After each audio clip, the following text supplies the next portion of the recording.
The collapse is complete. The final week proved a fitting conclusion to a season that will forever be remembered as a travesty.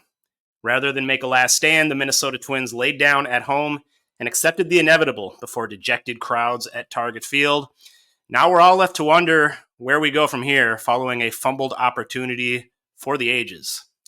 Hello, everyone. Welcome to the Twins Daily Week in Review podcast, our final edition of the year, recapping the last week of the Twins season here as we wrap it up, all 162 games in the books. It was a roller coaster season that unfortunately ended in a bad place for the Twins, a struggle of a last week. But as we've done all season here on twinsdaily.com and here on the podcast channel, we'll try to give you a recap in a digestible state so you can get caught up on the last 7 days. If you tuned out by now, I wouldn't blame you, but still some noteworthy details here as we wrap it all up and look ahead to the offseason. So without further ado, your weekly snapshot for Monday, September 23rd through Sunday, September 29th. Twins went 1-5 in the final week of the season.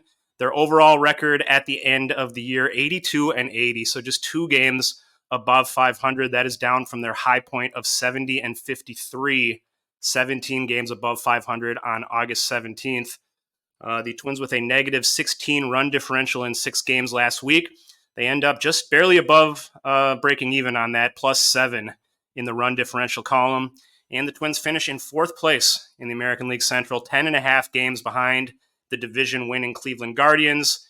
They were 1.5 games out as of August 9th, just to put that downfall into perspective. The game-by-game recap of their final homestand, Twins faced the Marlins and the Orioles in their last 6 games. As I mentioned, they went 1-5.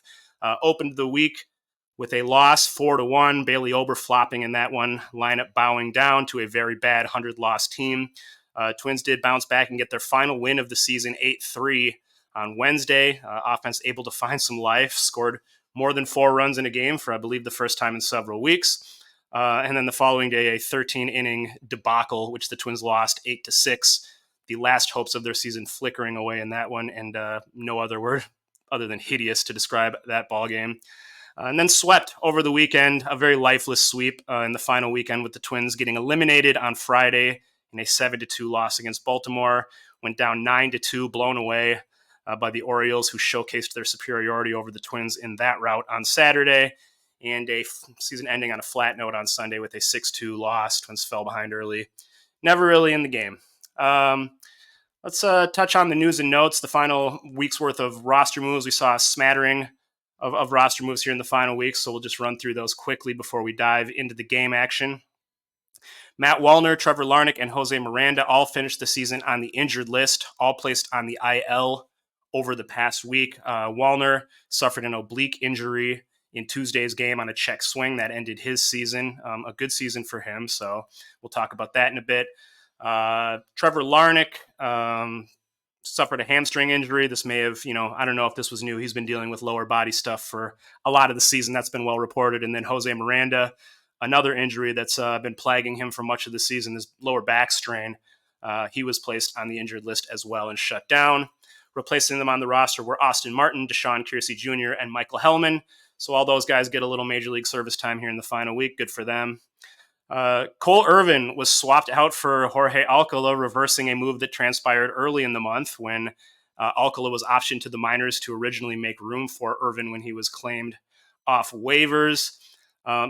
Irvin was supposedly acquired to provide length in the bullpen, but he averaged less than 1 inning pitched in his 4 appearances as a Twin, which included a devastating implosion in Boston last Sunday that helped to extinguish the team's hopes.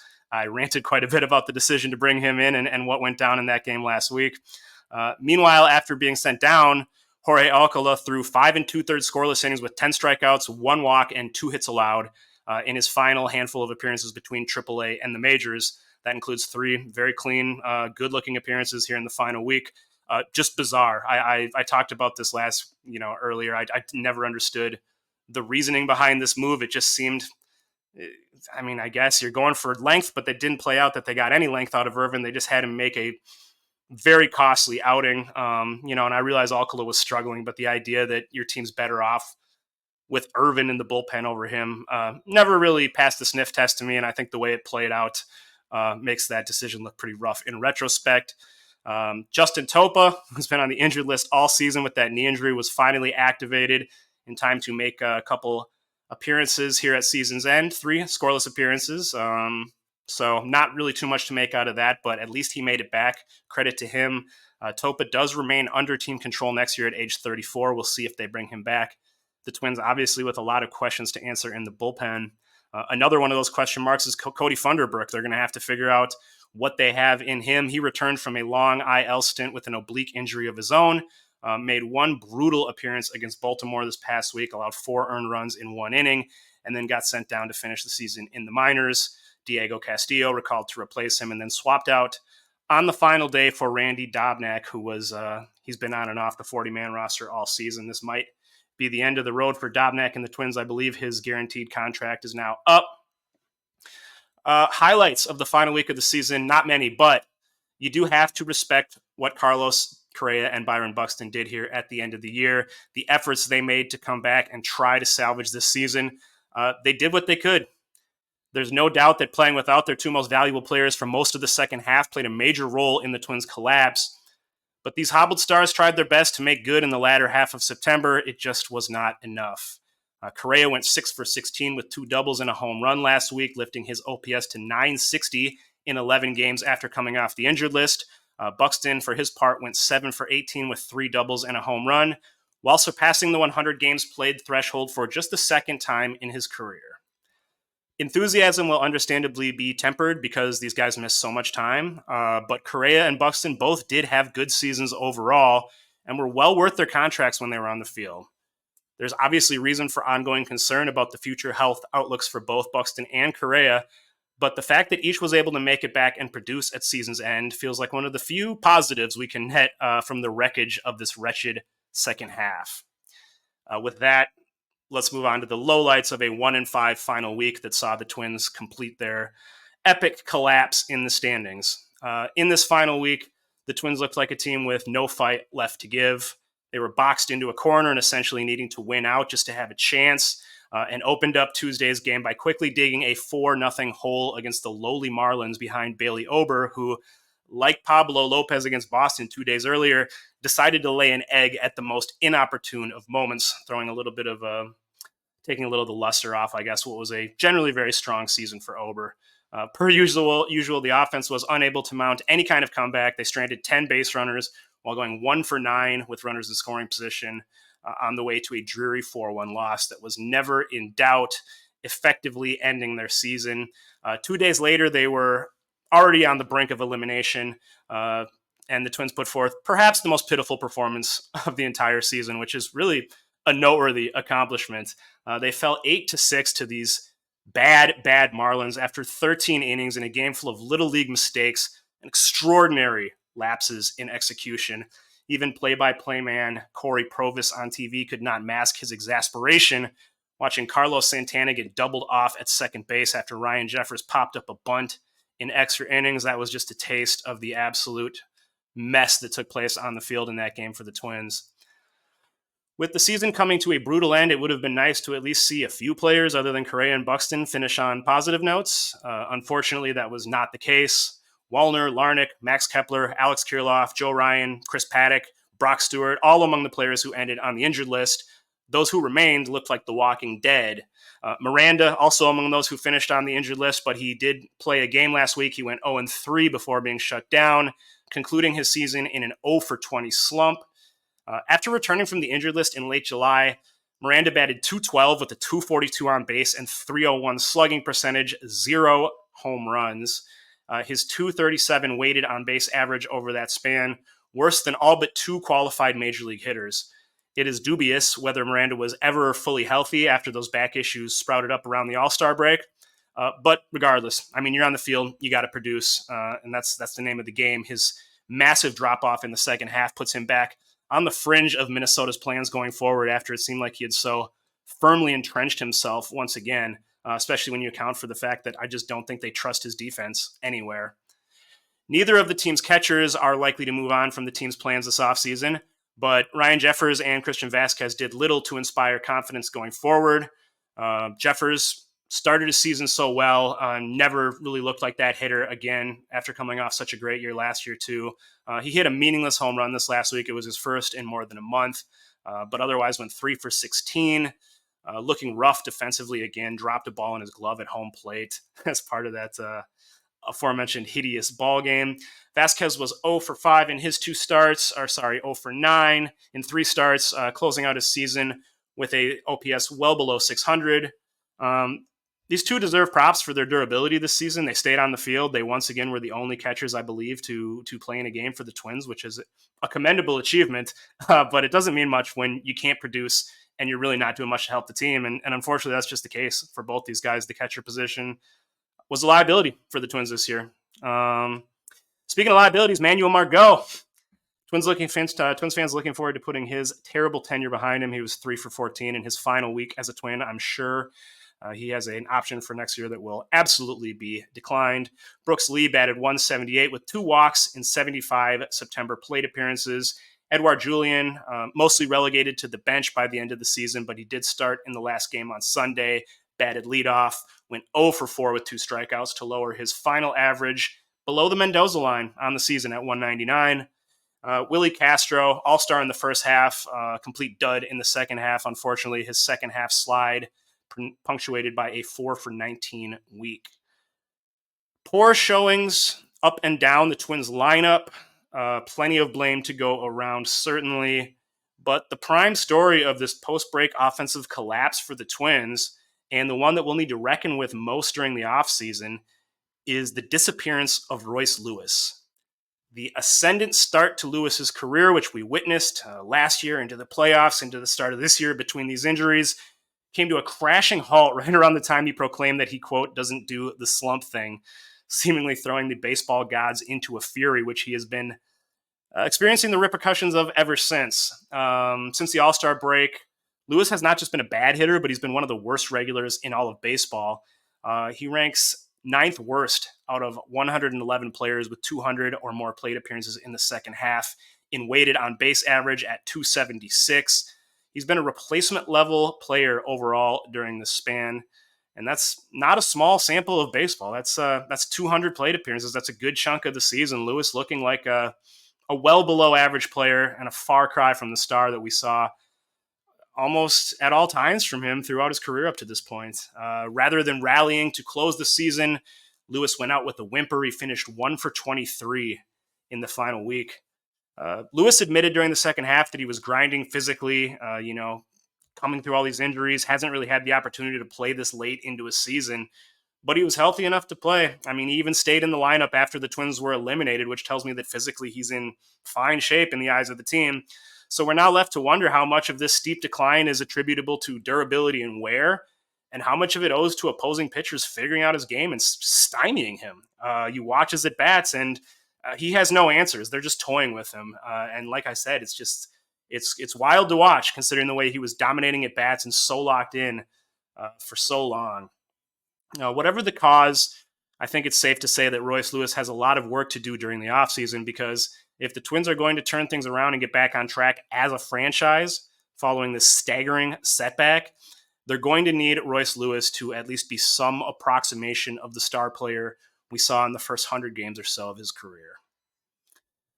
Let's turn the page to close out here to a trending storyline that takes us not into next week, but into the next many, many weeks of the offseason. It'll be a while before we check in with you with our next week in review column. So here's what I'll be looking at here as I kind of start to size up the offseason landscape for the Twins.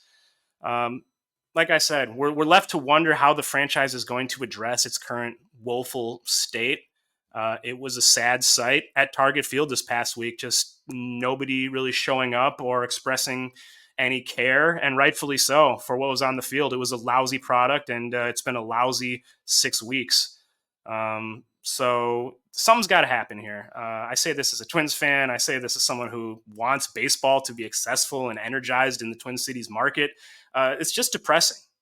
The Twins announced on Sunday that both manager Rocco Baldelli and chief executive Derek Falvey will be back next year, which isn't necessarily surprising nor a bad thing. I still think Baldelli has proven to be a very capable manager.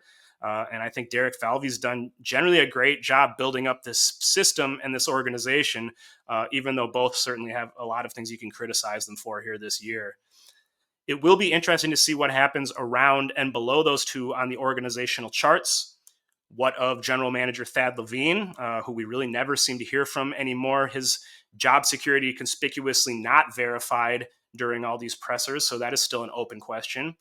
You look at the coaching staff, I think David Popkins and his hitting staff would seem to be clearly at risks after we saw the Twins fall into an unending team-wide offensive funk that they essentially sunk their season and they could not find their way out of. Also, you wonder, could the team seek a new voice to accompany Baldelli as bench coach? They've had Jace Tingler in that role. Not a criticism of him, but if you're looking for someone who can sort of influence the clubhouse and bring a fresh voice, that's a fairly logical place to do it. So we'll see. More importantly, there are significant roster building challenges ahead of the Twins, presuming these right-sized payroll parameters are here to stay. Among the numerous escalating salaries on the books for 2025 is that of Pablo Lopez, who will go from making $8 million this year to $22 million next year. Perfectly reasonable price for a prime-aged frontline starter like Pablo Lopez, but Derek Falvey and the front office will potentially find it difficult to work around that salary in addition to Correa and Buxton's guaranteed salaries, untradeable salaries, as they try to improve the roster with almost zero flexibility.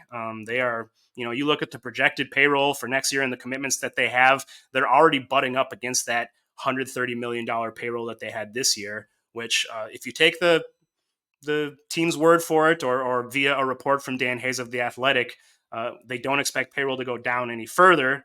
Notably did not say that they expect it to go upward. You look at Lopez specifically, and with so many of the Twins' other top players either hobbled by injury or mired in regression, he's really one of the few who actually boasts significant trade value going into this offseason, depending on what the Twins are trying to do.